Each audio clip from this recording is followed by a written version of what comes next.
Halo guys, welcome back to my YouTube channel.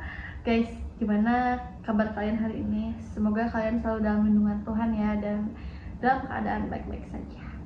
Oke guys, seperti yang kalian lihat di judul, kali ini aku bakal membahas mengenai penembakan misterius yang terjadi kepada mantan Presiden Amerika Serikat, yaitu Donald Trump. Nah, seperti yang kita ketahui, pada pekan lalu itu terjadi penembakan misterius kepada Donald Trump, dan itu membuat heboh warga Amerika Serikat, guys. So, sebelum kita lanjut ke cerita pembahasan mengenai kronologi penembakan yang terjadi kepada Donald Trump. Nah guys, sebelum itu aku minta untuk subscribe channel ini.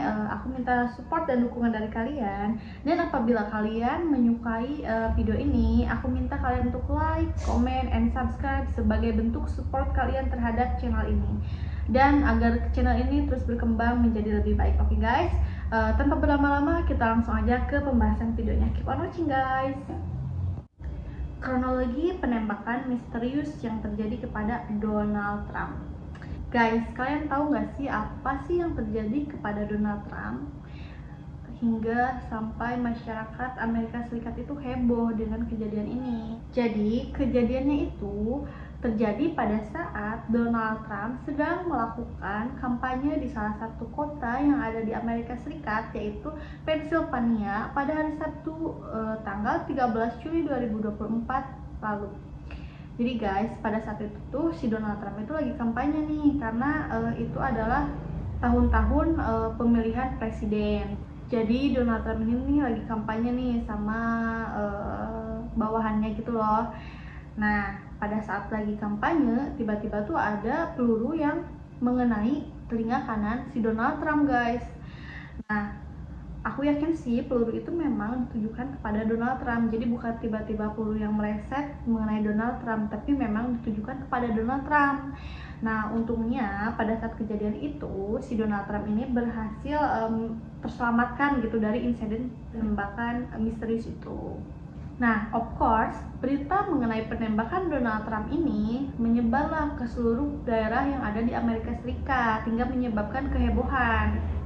Terlebih lagi, insiden penembakan itu terjadi pada saat-saat tahun-tahun pilpres atau pemilihan presiden. Jadi itu adalah momentum yang pas untuk menarik empati masyarakat. Katanya sih ada yang bilang si Donald Trump tanpa melakukan apapun pasti dia menang pemilihan presiden, karena pada saat ini Donald Trump itu sedang menjadi perbincangan hangat di kalangan masyarakat gitu guys. Tidak berselang lama setelah insiden penembakan misterius yang dilakukan kepada Donald Trump, FBI berhasil memverifikasi penembakan misterius yang dilakukan kepada Donald Trump. Nah, pria itu bernama Thomas Matthew Crooks. Nah, pria ini berusia 20 tahun. Thomas ini merupakan staf dapur di salah satu panti jompo yang ada di Pennsylvania. Berdasarkan informasi yang beredar, si Crooks ini lahir di Bethel Park, di kota Bethel Park yang ada di Pennsylvania, dan tinggal di negara bagian itu hingga saat kejadian insiden penembakan itu. Artinya si Crooks ini dari lahir sampai saat insiden penembakan itu dia ya tinggal di Pennsylvania gitu loh guys. Jadi insiden penembakan itu ya tempat tinggal si Crooks gitu loh guys. Nah, motif penembakannya itu hingga sekarang masih ditinjau oleh FBI gitu guys. Berdasarkan informasi yang beredar, ya FBI pada saat menemukan orang yang menembak si Donald Trump ini, katanya sih langsung ditembak mati gitu. Jadi peninjauannya yang nggak bisa diinterogasi dari orangnya karena orangnya udah ditembak mati gitu guys. Jadi FBI mencari bukti lain nih, apa sih motif dari penembakan terhadap Donald Trump ini gitu loh. Nah, pada saat insiden itu, si Donald Trump ini mengatakan seharusnya dia mati pada saat insiden penembakan itu. Nah, si Donald Trump ini pada saat diwawancara, dia juga bilang, ini yang dia bilang ya, hal yang paling luar biasa adalah saya tidak hanya menoleh, tetapi juga menoleh pada waktu yang tepat dan dalam jumlah yang tepat. Jadi memang si peluru itu kan mengenai telinga kanannya si Donald Trump gitu loh guys. Ya of course si pelurunya itu meleset. Jadi si Donald Trump ini mengatakan seharusnya dia tuh harus mati, seharusnya pada insiden itu dia harusnya mati. Namun entah keajaiban apa, dia sih bilang juga kalau ini berkat Tuhan juga gitu loh. Dia menoleh pada saat yang tepat dan di waktu yang tepat gitu loh guys. Nah, Trump juga menggambarkan pada saat insiden setelah penembakan itu kerumunan masyarakat. Dia bilang gini, energi yang datang dari orang-orang di sana pada saat itu, mereka hanya berdiri di sana. Sulit untuk menggambarkan bagaimana rasanya, tapi saya tahu dunia sedang melihatnya gitu loh. Saya tahu bahwa sejarah akan mencatat hal ini atau menilai hal ini, dan saya tahu saya harus memberitahu mereka bahwa kami baik-baik saja. Jadi of course karena ini lagi Pilpres juga, ini kata aku sih momentum bagi si Donald Trump ya, meskipun emang insiden ini tuh benar-benar mengerikan guys. Kalau sampai itu kena ke Donald Trump ya otomatis dia luka gitu loh guys. Untungnya hanya mengenai telinga kanannya aja. Jadi menurut saya pada saat kejadian ini tuh momentum untuk Donald Trump mengambil empati masyarakat Amerika. Dan setelah itu ya si Donald Trump ini akan mengadakan konferensi pers dan meminta agar masyarakat Amerika Serikat untuk bersatu untuk melawan penyerangan tersebut. Nah, FBI ini sebenarnya agak kesulitan nih mencari motif pembunuhan si Crooks ini terhadap Donald Trump. Saat ini FBI itu sedang menggali mengenai teleponnya gitu, ponsel milik si Crooks ini. Namun Crooks sepertinya tidak memiliki ideologi atau latar belakang yang agak aneh gitu loh, atau kan bisa jadi tuh di Amerika Serikat tuh kadang ada beberapa orang yang kayak psikopat. Nah, kadang di Amerika Serikat itu kan sering tuh ditemui kasus-kasus serupa kayak penembakan kayak gitu. Nah, itu biasanya tuh kalau mereka FBI sedang meninjau atau menindaklanjuti kasus itu, biasanya dari si penembak atau pembunuh itu tuh mempunyai masa lalu yang kelam atau mempunyai penyakit yang kayak gitu loh, yang aneh gitu. Tapi pada si Crooks ini tidak ditemukan ideologi. FBI sendiri yang kebingungan karena memang si Crooks ini tidak ditemukan ideologi gitu atau latar belakang yang aneh. Nah guys, pada saat insiden penembakan itu si Crooks memang tidak membawa kartu identitas apapun. Jadi FBI melakukan peninjauannya melalui DNA dan pengenalan wajah untuk mengidentifikasinya gitu loh. Nah, yang tadi aku bilang dia itu dari kota Battle Park yang ada di Pennsylvania. Nah, dari jarak kampanyenya si Donald Trump ini itu ada sekitar 70 km dari tempatnya si Crooks. Terus kan si Crooks itu memang bekerja di panti jompo sebagai salah satu staf dapurnya. Terus kan si Crooks itu bekerja di panti jompo dan merupakan salah satu staf dapurnya. Nah, pada saat interview atau tes ya pihak panti jompo tidak menemukan kejanggalan atau keanehan terhadap perilakunya si Crooks. Of course ya pasti dia terima-terima aja karena basicnya dia orang baik-baik gitu dan tidak ada kasus sebelumnya. Pada saat sebelum insiden penembakan itu terjadi, si Crooks ini sempat mengunjungi klub ini berbasis selatan atau Pittsburgh dan merupakan salah satu fasilitas penembakan utama di wilayah negara bagian itu. Jadi sebelum penembakan itu si Crooks tuh datang ke klub yang isinya tuh senjata-senjata atau menjual senjata-senjata itu. Tapi memang di klub itu juga aksesnya itu sangat sulit gitu, intinya keamanannya tuh dijaga banget. Tapi ya si Crooks entah bagaimana dia dapat lah tuh kayak senjatanya itu. Nah, menurut pihak klub tersebut yaitu senjata yang digunakan untuk menembak si Donald Trump. Entah apa alasannya kenapa si Crooks ini sangat-sangat membenci si Donald Trump. Pokoknya nanti aku jelasin di akhir video. Bahkan sampai ayahnya pun tidak menyangka bahwa anaknya itu akan melakukan hal tersebut, cuman ayahnya tuh nggak mau berbicara banyak gitu loh mengenai si Crooks. Nah, pada saat kejadian penembakan atau insiden percobaan pembunuhan kepada Donald Trump ini, si Crocs mengambil amunisi peluru sebanyak 50 butir pada hari yang sama gitu. Intinya pada saat si Crocs ingin menembak si Trump, dia membawa 50 butir peluru. Menurut SBS ya ini. Sehari setelah insiden penembakan itu terjadi, sumber penegak hukum mengatakan kepada SBS bahwa perangkat mencurigakan ditemukan di kendaraan Crocs, which is di mobilnya Crocs. Menurut SBS, Crocs memiliki peralatan yang tersedia secara komersial yang tampaknya mampu menghidupkan perangkat tersebut. Teknisi bom pun dipanggil ke tempat kejadian untuk mengamankan dan menyelidiki perangkat tersebut. Jadi, selain membawa senjata, si Crocs juga udah bawa bom. Yang berarti dia tuh kayak sebenarnya udah siap untuk bunuh diri gitu loh guys, apapun yang terjadi. Jadi dia tuh udah siap mati sepertinya gitu loh guys. Nah, jadi apa sih guys sebenarnya motif penembakan kepada si Trump ini? Pada 15 Juli, FBI mengatakan ahli forensiknya berhasil mengakses teleponnya si Crocs. Jadi mereka sedang memeriksanya serta bukti digital lainnya yang mendapatkan petunjuk. Ya, intinya kata yang tadi aku bilang. FBI masih kesulitan untuk menentukan motif dari penembakan terhadap Donald Trump. Masih ditinjau hingga saat ini gitu loh guys. Berbicara kepada CNN, ayahnya Crocs, Matthew Crocs, mengatakan dia mencoba mencari tahu apa yang terjadi, tetapi akan menunggu sampai saya berbicara dengan penegak hukum. Jadi dia tuh mau berbicara dulu terhadap penegak hukum gitu sebelum dia berbicara kepada reporter, mungkin kayak gitu ya jelasnya. Nah, pada saat itu juga ayahnya si Crocs, yaitu Matthew Crocs tuh pada saat setelah insiden penembakan itu mencoba menghubungi polisi, meskipun belum jelas nih apa sih alasan si Matthew Crocs itu menghubungi polisi. Kalau kata aku masih pasti dia tuh mau mengkonfirmasi atau memberikan informasi terhadap polisi gitu agar tidak menyulitkan atau memberatkan si Crocs sendiri, meskipun pada saat kejadian si Crocs langsung ditembak mati.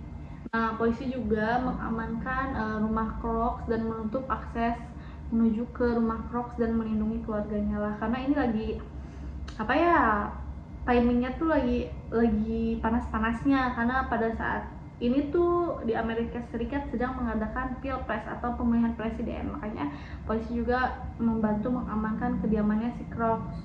Takutnya ada hal-hal yang tidak diinginkan gitu atau pembobolan data dan lain-lain. Hanya yang diizinkan masuk ke daerah si rumah si Crocs ini warga sekitar aja gitu loh guys. Nah, jadi motifnya itu memang belum jelas, namun saat ini FBI atau polisi Amerika Serikat masih meninjau atau menindaklanjuti mengenai motif penembakan yang diberikan kepada Donald Trump.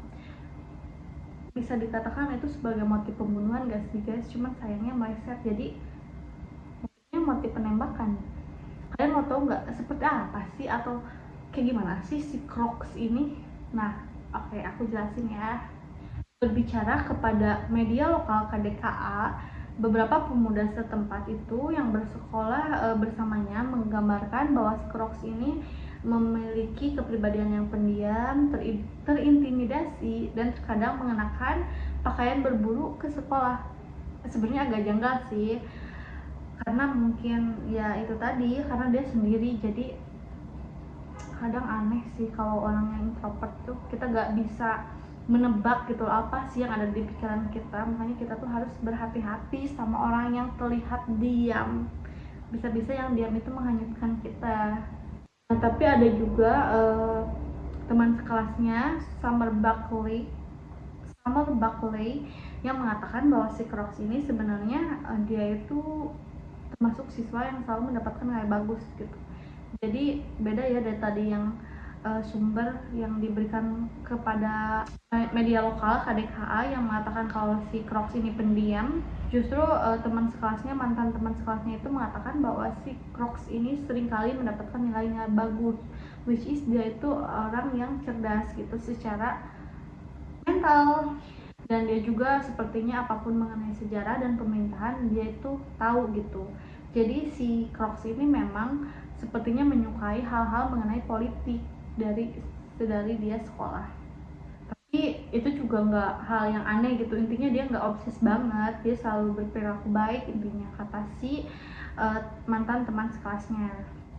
Intinya ada beberapa pendapat yang menggambarkan atau mendefinisikan si Crocs.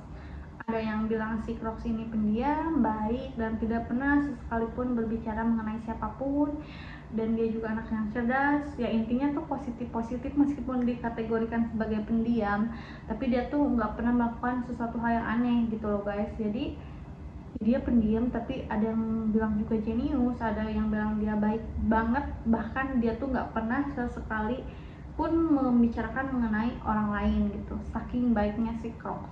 Jadi ada beberapa pendapat nih mengenai gambaran si Crocs ini seperti apa pada masa hidupnya. Nanti aku di sini bakal kasih seberapa jauh sih posisi si Crocs dan si Trump itu. Dan aku juga bakal ngasih kalian gambaran mengenai setelah insiden penembakan itu. Nah, pelaku penyerangan itu juga katanya melepaskan tembakan dengan senapan model AR. Demikian laporan mitra BBS AS CBS News itu dari berita media Amerika Serikat. Namun lagi-lagi FBI belum bisa nih ya untuk memastikan dia menggunakan senjata apa, terus melakukan tembakan dengan mode apa, atau pembunuhannya apa. Jadi lagi-lagi FBI ini belum terburu-buru untuk mengklaim motif atau hal lainnya gitu. Jadi FBI memastikan dulu hingga hasil forensik dan lain-lainnya itu keluar gitu loh guys.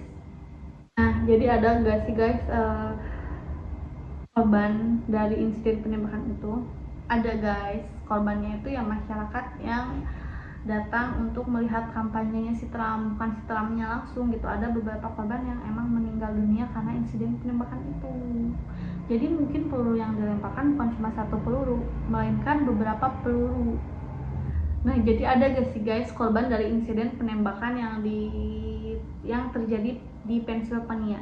Ada guys, namun korbannya itu bukan si Trumpnya langsung. Ada satu orang yang tewas dalam insiden penembakan terhadap si Donald Trump, dan 2 orang lagi mengalami kritis dan dilarikan ke rumah sakit untuk dirawat. Jadi mungkin saja pada saat itu emang peluru atau sniper yang dilempar oleh si Crocs ini langsung berturut-turut gitu loh. Jadi emang keadaannya pada saat itu ya ricuh gitu dan panik, ya pasti panik lah ya. Siapa yang mau meninggal ditembak orang misterius gak jelas, pasti deg-degan banget pada saat itu, aku yakin. Bahkan si Trump juga kan dia bisa menggambarkan kericuhan pada saat insiden penembakan itu. Bahkan Joe Biden yaitu presiden Amerika pada saat ini juga angkat bicara, tidak ada satupun tempat di Amerika untuk kekerasan. Karena insiden ini, si Joe Biden juga memerintahkan untuk menindaklanjuti mengenai kasus ini gitu loh guys. Nah guys gitu, jadi aku bakal ngasih tahu kesimpulannya. Ini kesimpulan itu guys. Jadi si Donald Trump ini sedang melakukan kampanye, tiba-tiba si Crocs atau penembak misterius itu, entah ada dendam atau motif apa yang belum diketahui FBI, melakukan penembakan kepada si Trump. Namun untungnya si Trump itu selamat dari insiden penembakan itu, tapi memakan korban, yaitu 1 orang yang meninggal di tempat dan 2 orang lagi kritis. Sampai saat ini FBI dan kepolisian Amerika Serikat masih menindaklanjuti dan meninjau lebih lanjut lagi mengenai motif pembunuhan terhadap si Donald Trump atau motif penembakan terhadap Donald Trump. Nah, ada beberapa juga media yang mulai mengulik mengenai masa lalu si Crocs ini, dan ada beberapa yang menggambarkan kepribadian si Crocs. Ada yang bilang dia pendiam, ada yang bilang dia aneh, nggak ke sekolah, kadang-kadang memakai pakaian berbulu. Ada yang bilang enggak kok, si Crocs itu sebenarnya anak yang pintar, dia seringkali mendapatkan nilai yang bagus, dan dia juga senang dengan pemerintahan dan politik. Jadi dia itu sangat mengikuti, namun itu hal yang normal, dia nggak terobses segimananya gitu, dia masih tetap berperilaku baik. Dan ada juga yang bilang kalau si Crocs ini itu baiknya dia hingga dia tidak pernah membicarakan siapapun gitu guys. So kesimpulannya itu aja guys. Gimana kalian paham gak apa yang aku sampaikan? Intinya ini tuh menjadi momentum yang pas untuk si Donald Trump gitu, karena Momennya itu pas banget saat tahun-tahun pemilihan presiden yang which is pasti menarik empati masyarakat banyak, dan si Donald Trump saat ini emang lagi menjadi trending topik di Amerika Serikat. Oke guys, segitu aja mungkin video yang bisa aku sampaikan mengenai kasus yang terjadi kepada Donald Trump. Nah, kalau kalian mau menambahkan sesuatu atau mau menambahkan kritik dan saran terhadap video ini, boleh aja ya guys. Kalian bisa langsung menambahkan kritik, saran, atau tambahan dari pembahasan yang aku bawakan hari ini di kolom komentar, asal komennya dengan menggunakan etika dan sopan santun. Oke guys, mungkin segitu aja dari aku. Guys, makasih banget yang udah mau nonton video ini dan udah menyempatkan diri untuk like, komen, bahkan share ke teman-teman kalian. Makasih untuk support kalian. Support kalian ini sangat membantu untuk perkembangan channel ini. Oke guys, thank you for watching this video. Oke guys, see you in the next video. Bye bye.